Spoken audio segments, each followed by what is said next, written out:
নমস্কার বন্ধুরা, আমি তোমাদের অর্পিতার অধ্যায় থেকে আবার একটা নতুন ভিডিও নিয়ে চলে এসেছি। আজকে তোমাদেরকে কথা বলতে যাচ্ছি যার সম্পর্কে। তাদের ভিডিও আমি দেখি, খুব যে দেখি তা বলবো না, মিথ্যে কথা। বন্ধ করে এসছি।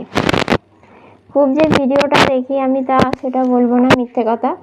যে হ্যাঁ, আমি ওদের ভীষণ ভিডিও দেখি, কিন্তু না, তবুও আমি ওদের কিছু ভিডিও দেখেছি, আমার খুব ভালো লেগেছে।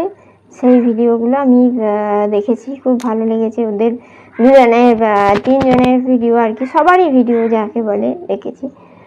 খুব রিসেন্টলি সেই দিদিটি গত হয়েছেন, তার নাম হচ্ছে আলপনা রুবি। আমি পুরো নামটা জানি না, আলপনা দি বলেই রাখছি। আলপনা দি গত হয়েছেন। তাকে নিয়ে অনেকেই অনেক কথা বলছে, ভিডিও হচ্ছে, মানে গত হয়ে গেছে সেই মানুষটাকে নিয়েও কত কথা। যাক গে, সেসব কথা বাদ দিলাম। তো ওনার আত্মার শান্তি কামনা করছি। আমি সত্যি মন থেকে চাইছি উনি যেন ভালো থাকেন, যেখানেই থাকেন যেন ভালো থাকেন। এটুকু আমি বলতে পারি যে এখনই উনি ভালো থাকবেন কিনা আমার সন্দেহ আছে। আরও কয়েকটা দিন গেলে হয়তো ওনার আত্মার শান্তিটা পাবে। কেননা ওনার আত্মার শান্তি তখনই পাবে ওনার মা যখন খুব সুখে থাকবে, তখন জানতে পারবে। আপনি যখন উপর থেকে দেখতে পারবেন যে ওনার মা খুব সুখে আছে বা ভালো আছে। সুখে না থাকুক, সুখে কখনোই থাকবে না, কিন্তু ভালো তো থাকতে পারবে। ওনার মা ভালো আছে এইটুকু যখন জানতে পারবে, তখন কিন্তু উনি খুব ভালো থাকবেন ওইখান থেকে। কারণ যে মেয়েটি তার মায়ের জন্য সংসার ছেড়ে বেরিয়ে এসেছিল, সেই মেয়েটি আজকে চলে যেতে বাধ্য হলো। কারোর যাওয়া বা আসা কারোর হাতে থাকে না, সত্যি কারোর হাতে থাকে না। আমি এটা অনেকেই অনেক রকমভাবে ভিডিও করছে বা বলছে যে ওর চিকিৎসা হয়নি, ওর ভুল চিকিৎসা হয়েছে, এইটাই হতে পারে। হয়তো ভুল চিকিৎসা হয়েছে, সবাই ডাক্তারে হয়তো রোগ ধরতে পারেনি, বা রোগ ধরতে পেরেওছে।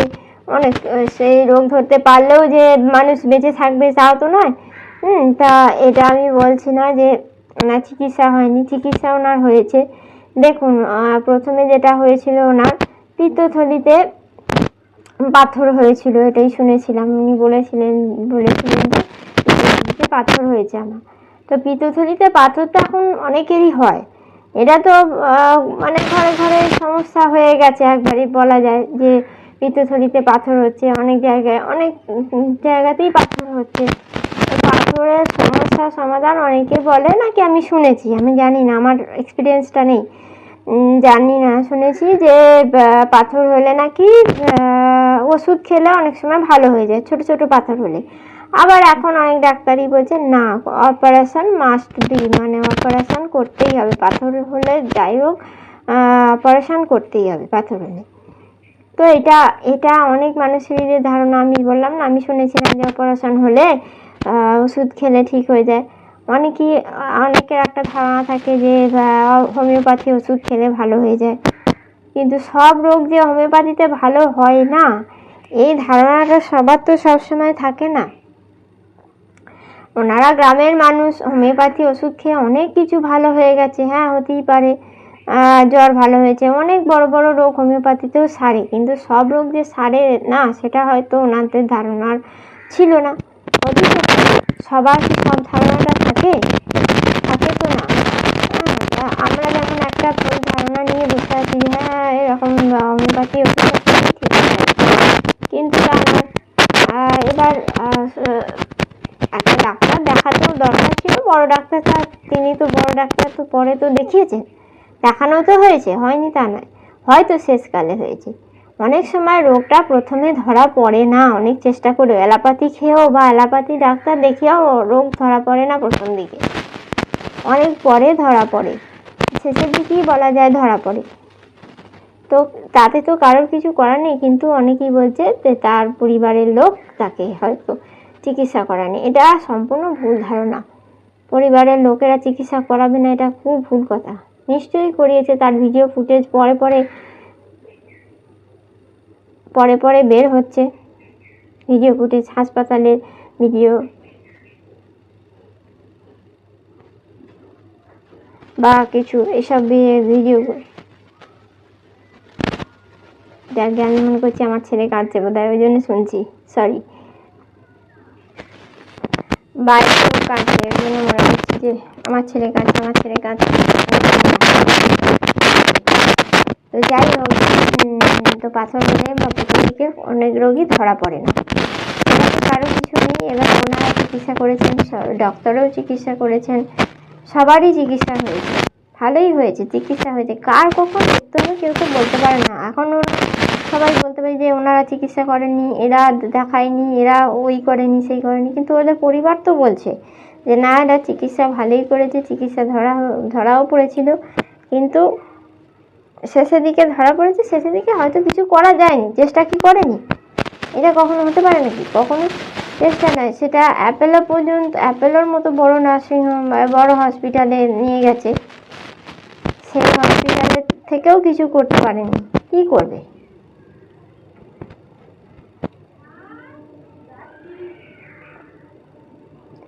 কিছু করার নেই, কারোর কিছু করার নেই। মৃত্যু যার যখন হবে সে তার তখন হবে, কিছু করার নেই। শুধু একটা বিষয় খারাপ সবারই লাগছে, সবার মতন আমারও লাগছে, যে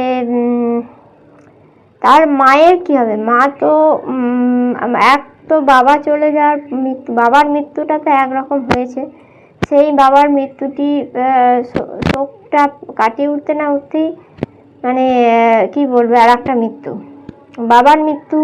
পরে ওর মা অসুস্থ হয়ে পড়েছিল, হার্টের সমস্যা দেখা গিয়েছিল, তারপরে ইউরিনের সমস্যা আছে, নানা রকমের সমস্যা আছে ওর মায়ের। এখন মেয়ে চলে যাওয়ার পর কি হবে তার? এটা একটা বড় প্রশ্ন মানুষের, সব মানুষের, আমার মনেও এসেছে, সবার মনেও এসেছে, আসতে বাধ্য। যেহেতু জামাই তার ছেলে নয়, নিজের ছেলে নয়, অনেকেই ভাবছে যে নিজের ছেলেই তো তার মাকে দেখে না, মায়েদের দেখে না, তাহলে কি করে জামাই হয়ে তার শাশুড়িকে দেখবে, তার মেয়ের অবর্তমানে? এটা একটা ভাবার বিষয়। তো দেখা যাক, উনি তো বলেছেন যে হ্যাঁ আমি আমার শাশুড়ি মাকে দেখবো, আমি শাশুড়ি মার সঙ্গেই থাকবো, ওনার কোনো ইয়ে নেই। সবথেকে বড় কথা খারাপ লাগছে যে মেয়েটি সংসার ছেড়ে দিল তার মাকে, অসুস্থ মাকে দেখার জন্য, তাকে কে দেখবে, তার জন্য চিন্তা করে, তার কথা ভেবে যে মেয়েটি তার সংসার ছেড়ে দিল, সেই মেয়েটি এখন পৃথিবী ছেড়ে চলে যেতে বাধ্য হলো। মানে দুনিয়ায় কি নিয়ম, দুনিয়ার কি পরিহাস, তার মায়ের যে কি অবস্থা হচ্ছে এখন। হাসলেও সে হয়তো হাসবে না, তার মনের মধ্যে তো একটা চিন্তাও রয়েছে যে আমার কি হবে এখন। উনি হয়তো ওনার কে জীবনটা ঈশ্বরের উপরে ছেড়ে দিয়েছেন, ঈশ্বর যা করবেন সেটাই করবেন, কিন্তু এই চিন্তাটা মাথার মধ্যে রয়েছে যে আমার সত্যি কী হবে। উনি হয়তো প্রকাশ্যে বলতে পারছেন না, সবাই, আমি হলেও বলতে পারতাম না। হ্যাঁ, জামাইয়ের প্রতি একটা বিশ্বাস আছে, কিন্তু তারও তো একটা লাইফ আছে, সেটা পরবর্তীকালে বিয়ে করতেই পারে। এখন হয়তো বলছে করবে না, কিন্তু পরবর্তীকালে তার যে মনের পরিবর্তন হবে না, এটা কিন্তু কখনোই বলা যায় না। তখন কি হবে? সেই যে মেয়েটি আসবে সে তো একে দেখবে না, হয়তো দেখবে না, হয়তো সে তার শ্বশুর বাড়িতেই যাবে বা এ করবে, তখন এনার কি হবে? এইটা একটা বড় প্রশ্ন আছে। তো দেখা যাক, উনি কথা দিয়েছেন যে উনি যতদিন বেঁচে থাকবেন ততদিন ওনার শাশুড়ি মা দেখাশোনা করবেন, শাশুড়ি মা যতদিন বেঁচে থাকবেন শাশুড়ি মায়ের দেখাশোনা করবেন। এটা কিন্তু উচিতও, একজন মানুষ তার মেয়ে চলে গেছে, তার পাশে থাকা তো দরকার, এটা তো খুবই দরকার, বলুন, সবারই করার। তো উনি যদি করেন তাহলে ঈশ্বর ওনাকে খুবই আশীর্বাদ করবেন। তো অনেকেই আলপনাদির বরকেও একটা দোষারোপ করছে, বাজে মানে যেটুকু বলছে সেটুকু কিন্তু আন্দাজে বলছে, সব, তার কোনো প্রত্যক্ষ প্রমাণ কিছু নেই। যে পরকীয়া করতো, ও চলে যেত, এইসব নানা রকম কথা শুনতাম। এটা যে যদি হতো তাহলে আলপনা একবার না একবারও ভিডিওতে বলতে পারতো। তাকে তো কখনোই দেখে মনে হয়নি যে সে খুব অসুখী তো না। হ্যাঁ, শ্বশুরবাড়িতে তার জায়গা হয়নি ঠিকই, কিন্তু তার স্বামী তো তার কাছে ছিল। যার স্বামী থাকে তার তো ইয়ে নেই, তার তো অসুখী হওয়ার কথা নয়। আর 2 নম্বর কথা হচ্ছে হ্যাঁ, শ্বশুরবাড়িতে সে তার স্বামীও একবার ভিডিওতে, মানে আলপনাই একবার ভিডিওতে বলেছিল যে আমার স্বামী তার শ্বশুরবাড়িতে যায়, মানে তার বাপের বাড়িতে যায়, লুকিয়ে লুকিয়ে যায়। সে আলপনা বলেছিল আমি কিন্তু বাধ্য করিনি তাকে চলে আসার জন্য, সে নিজেই চলে এসেছে তার কাছে। আর আমি এটাও বলেছি যে হ্যাঁ তুমি যেতে পারো, মাঝে মাঝে দেখা করতে আসতে পারো। নিশ্চয়ই বলবে, তাদেরও বাবা মা, তাদেরও একটা ছেলে, তাদেরও আশা করা উচিত যে আসবে ছেলে। কিন্তু একটা বিষয় আমার আলপনাদির খারাপ লাগলো, যে আলপনাদির শ্বশুর শাশুড়িকে বলি তো ওনারা তো মানে আলপনাদির মাকে মেনে নিলেই পারতেন, কি আর হতো, একটা মানুষ বাড়িতেই থাকতেন। সত্যি তো একটা অসুস্থ মানুষ শ্বশুর বাড়িতে থাকতেই পারতো। তা এটা একটা আক্ষেপ থেকে যাবে, যদিও তাদের কোনো আক্ষেপ থাকবে কি যে সে সংসারটা করতে পারলো না তার শ্বশুরবাড়িতে। সব মানুষেরই শ্বশুরবাড়িতে যাওয়ার যে সংসার করার ইচ্ছা থাকে সব মেয়েদেরই, কিন্তু তার একটা আক্ষেপ থেকে গেল যে সে শ্বশুরবাড়িতে থাকতে পারল না। এমনকি তাদের সঙ্গে সম্পর্কটাও ভালো নয়, সম্পর্কটা এমনই জায়গায় যে শ্বশুরবাড়িতে 1 গ্লাস জল, মানে ছেলে শ্বশুরবাড়িতে 1 গ্লাস জল পর্যন্ত তারা খায়নি কোনো দিন। এটা ভিডিও এসে বলেছিল যেদিন ওরা খাবে, যেদিন ওরা আমার বাড়িতে এসে খাবে আমি ভিডিও করে দেখাবো, সেটা খায়নি। জানি না মানুষ আজ আছে কাল নেই, কেন যে এইসব অভিমান মান এইসব দেখে পুষে বসে থাকে আমি তো বুঝতে পারি না, কি লাভ হয় এতে।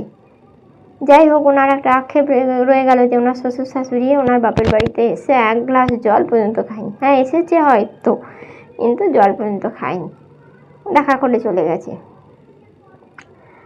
আরও একটা বিষয় খারাপ লাগার বিষয় যেটা, সেটা হলো জীবদ্দশায় যে